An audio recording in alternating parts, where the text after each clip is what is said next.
안녕하세요. 성락교회 법무팀입니다. 오늘은 서울고등법원에서 무죄로 판결된 목회비 건에 대하여 살펴보도록 하겠습니다. 본 사건은 원로 감독님이 상여금으로 받은 목회비를 분열 측에서 공금이라고 주장하며 원로 감독님이 이를 용도에 사용했다는 이유로 형사 고발한 사건입니다. 그러나 모든 성락인이 아는 바와 같이 원로 감독님은 실제로 공금이나 교회 재산을 불법으로 가져간 적이 없습니다. 우리는 횡령이란 무엇인지 먼저 그 의미를 살펴보고자 합니다. 횡령이란 공금이나 남의 재물을 불법으로 차지해 가지는 행위를 뜻합니다. 횡령죄는 타인의 재물을 보관한 자가 그 재물을 횡령하거나 반환을 거부함으로써 성립되는데요. 본 사건은 원로 감독님에게 지급한 상여금을 목회비라는 명칭으로 예산안에 기재된 것에 대하여 분열 측이 문제를 제기하면서 시작되었습니다. 여기서 우리는 분열 측이 주장하는 횡령이라는 단어 속에 숨겨진 진실을 들여다보기 위해 본 사건의 쟁점을 세 가지로 나누어 살펴보도록 하겠습니다. 첫째, 예산안에 기재되어 있는 목회비는 공금인가 상여금인가? 둘째, 이 목회비를 부당하게 사용하였는가?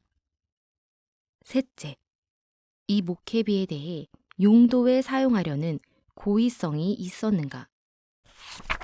과연 이 쟁점들 사이에 존재하는 숨겨진 진실은 무엇일까요?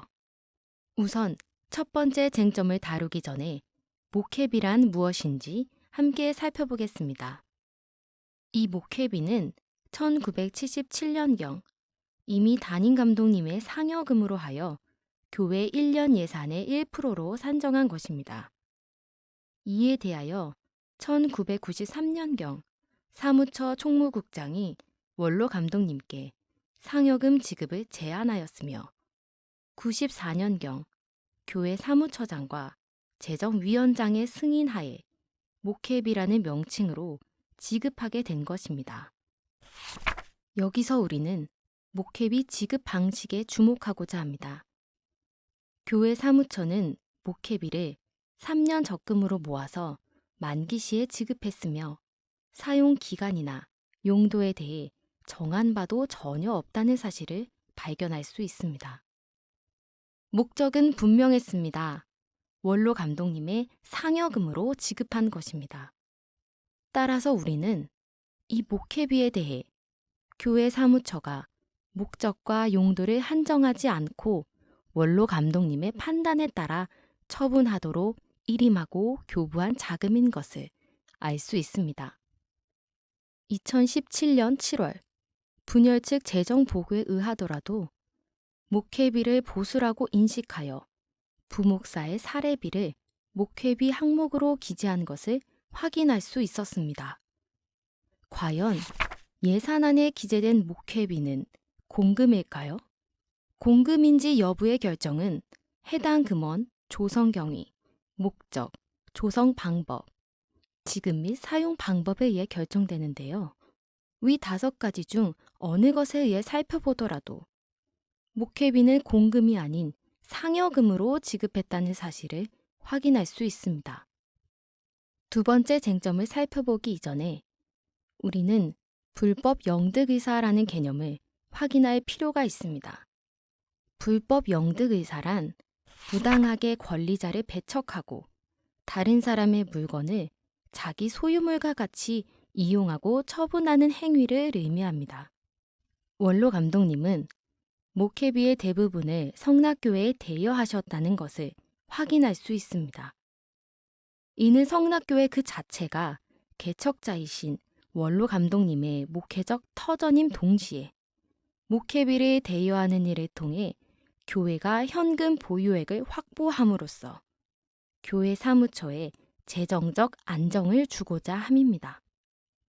정확히 말하면 목회비 대여는 전 사무처장의 요청에 의해 대여하게 되었으며 최종적으로 원로 감독님이 이를 헌납하심으로 교회에 귀속되었습니다. 여기서 잠깐, 원로 감독님은 왜 교회에 헌납하게 되었을까요? 2017년 3월경 교회 분열 사태로 교회 사무처는 자금 압박에 시달리게 됩니다. 이때 원로 감독님은 그동안 받은 목회비의 대부분으로서 교회에 대여 중이던 60억 원을 교회에 헌납하여 교회가 재정적 위기를 넘길 수 있도록 도왔습니다. 설령 분열 측이 주장한 바와 같이 예산서에 기재된 목회비가 공금으로 분류된다 하더라도 해당 목회비의 사용 기한과 잔액 반납 시기가 전혀 정해져 있지 않은 상태에서 원로 감독님은 중간중간에 지급받은 목회비를 교회에 대여하셨고 종국적으로 2017년 3월경 그동안의 누적액 60억 원을 교회에 헌납하였기에 적어도 위 돈에 대해서는 불법 영득 의사가 인정될 수 없습니다. 원로 감독님은 개인의 부를 쌓고자 한 것이 아닌 자신이 가진 모든 것으로 성락교회를 성장시키고자 일평생 믿음의 헌신을 하나님께 드린 것입니다. 우리는 고의성, 즉 어떤 행동이나 말에 대해 결과를 알면서도 일부러 하는 성질을 따지기 전에 원로 감독님에게 목회비는 어떤 의미였는지 살펴볼 필요가 있습니다. 그는 목회비가 자신의 보수이기에 사용의 용도에 대해 정해진 바가 없으므로 자신에게 사용 방법이 일임되었다고 이해하고 사용한 것입니다. 또한 원로 감독님의 목회 소신에 따라 이 목회비를 교회 사무처의 재정적 안정을 위해 최대한 사용하고자 이를 실천해 온 것입니다. 여기서 우리가 알 수 있는 사실은 이것입니다. 교회 사무처는 이 목회비를 용도가 한정된 공금이라는 이유로 영수증 증빙을 요구하거나 반환 요청, 사용 시기 등을 언급한 사실이 없다는 것입니다. 실제로 지급받을 때에도 해당 항목, 즉 목회비에 대해서는 오직 원로 감독님 개인의 보수라고 알고 있었습니다. 전 사무처장의 메모에는 김기동 감독 사례로 기록되어 있으며 사무처 직원들도 이를 원로 감독님 개인의 보수로 인식하고 있었습니다. 원로 감독님은 이 목회비를 개인의 보수로 받으셨기에 횡령의 고의가 있을 수 없으며 다만 개인 생활비로 사용하지 않고 오직 원로 감독님의 목회 소신에 따라 사용하신 것입니다. 본 사건을 통해 우리는 목회자의 경영 철학과 교회 사무처의 회계 처리 사이에 미묘한 차이가 있었음을 알 수 있습니다. 원로 감독님의 목회 철학에 따르면 사례는 오직 개인의 생활비로 쓰는 것을 의미한다고 생각한 것입니다.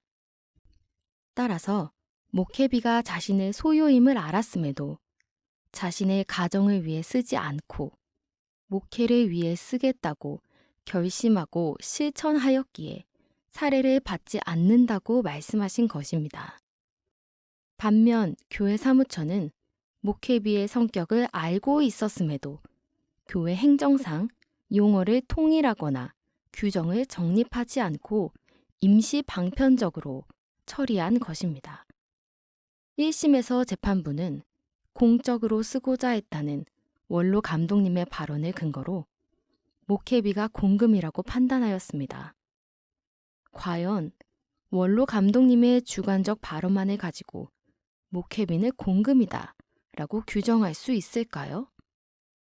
과연 원로 감독님의 목회 소신에 따라 목회비를 사용하신 것이 용도의 사용이다 라고 할 수 있을까요? 본 사건의 핵심은 다음과 같습니다. 첫째, 목회비는 원로 감독님의 사적 처분이 자유롭게 허용된 상여금의 성격이다. 둘째, 목회비는 용도에 제한 없이 일임되었기 때문에 교회의 대여한 행위를 근거로 불법 영득 의사가 인정될 수 없다. 셋째, 목회비는 원로 감독님 개인의 상여금으로 인식하고 사용하였기에 횡령의 고의로 인정될 수 없다. 본 사건은 분열 측이 상여금으로 받은 목회비를 공금이라고 주장하며 원로 감독님이 이를 용도에 사용했다는 이유로 형사 고발한 사건입니다. 그러나 원로 감독님은 개척자로서 교회를 운영하는 경영자이기 때문에 개인의 상여금인 목회비를 모아서 오직 교회를 성장시키고 안정시키는 일에 사용하려고 하였습니다. 즉, 그 목회비를 교회에 대여하여 교회의 현금 보유액을 탄탄하게 한 것입니다. 이로써 우리 교회는 재정적 안정을 취할 수 있었고, 마침내 원로 감독님은 그 목회비를 헌납함으로써 우리 교회에 큰 유익을 끼쳤다는 사실을 다시 한번 확인할 수 있었습니다. 이것으로 법무팀 브리핑을 마칩니다. 감사합니다.